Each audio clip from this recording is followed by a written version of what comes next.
1 ছেপ্টেম্বৰ 2025 অসমৰ বাবে আৰু এটা কলা দিন বুলি অভিহিত কৰিব লাগিব কাৰণ ভাৰত চৰকাৰৰ গৃহ মন্ত্ৰণালয়ে ইতিমধ্যে 2014 চনৰ 31 ডিচেম্বৰলৈকে ভাৰতলৈ অহা 3খন প্ৰতিবেশী ৰাষ্ট্ৰৰ 6টা ধৰ্মীয়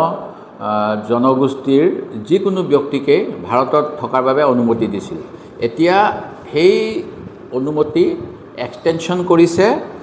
যি এক্সটেনশ্যনৰ ফলত 2024 চনৰ 31 ডিচেম্বৰলৈকে অসম অথবা ভাৰতবৰ্ষৰ যিকোনো অঞ্চললৈ পাছপোৰ্ট অথবা যিকোনো ভ্ৰমণ নথিপত্ৰ অবিহনেও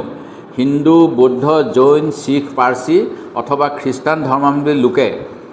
নেপাল হওক, ভূটান হওক, পাকিস্তান হওক, বাংলাদেশ হওক, আফগানিস্তান হওক, যিকোনো জাগাৰ পৰাই যদি ভাৰতবৰ্ষত তথা অসমত প্ৰৱেশ কৰে তেখেতসকলক বিদেশী বুলি গণ্য কৰা নহ'ব বুলি কৈছে। আৰু ইয়াৰ ফলত আমাৰ অসমৰ ওপৰত আৰু অধিক হেঁচা পৰিব আৰু তাৰ ফলত আমাৰ অসম চুক্তিখনৰ কোনো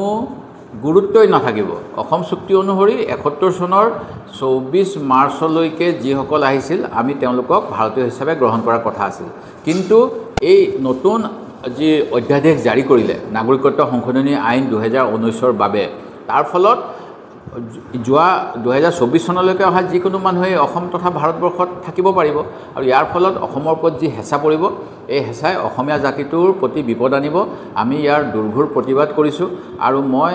আশা কৰোঁ নাগৰিকত্ব সংশোধনী আইনৰ সময়ত অসমৰ সকলো মানুহে মিলি যেনেকৈ ৰাজপথলৈ ওলাই আহিছিল, এতিয়া সময় হৈছে নিজৰ নিজৰ ৰাজনৈতিক যি আদৰ্শই থাকক সেই আদৰ্শ বাদ দি অসমীয়া জাতি ৰক্ষা কৰিবলৈ সকলোৱে পুনৰ আন্দোলনৰ কাৰ্যসূচী ল'ব লাগে। আৰু কেন্দ্ৰ চৰকাৰ, অসম চৰকাৰক তেওঁলোকৰ এনেকুৱা অসমীয়াৰ বাবে যি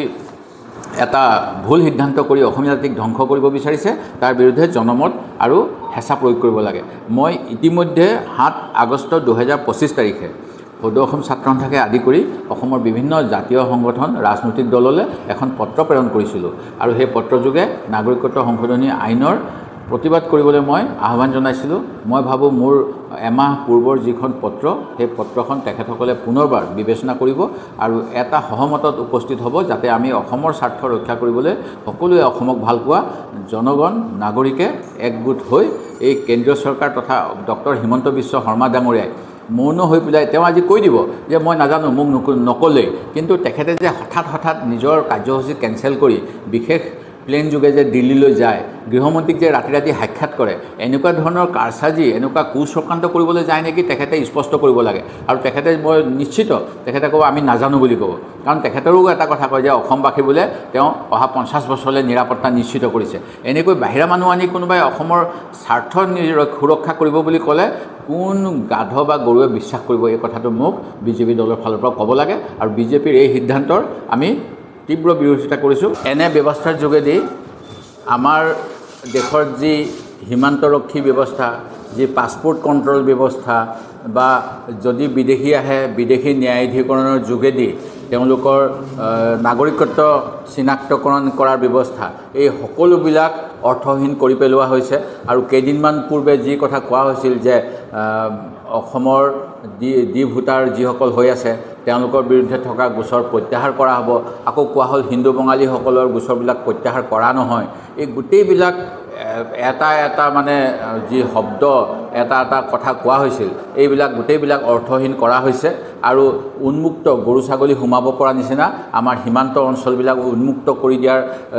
এটা পদক্ষেপ বুলিয়ে ক'ব লাগিব। আৰু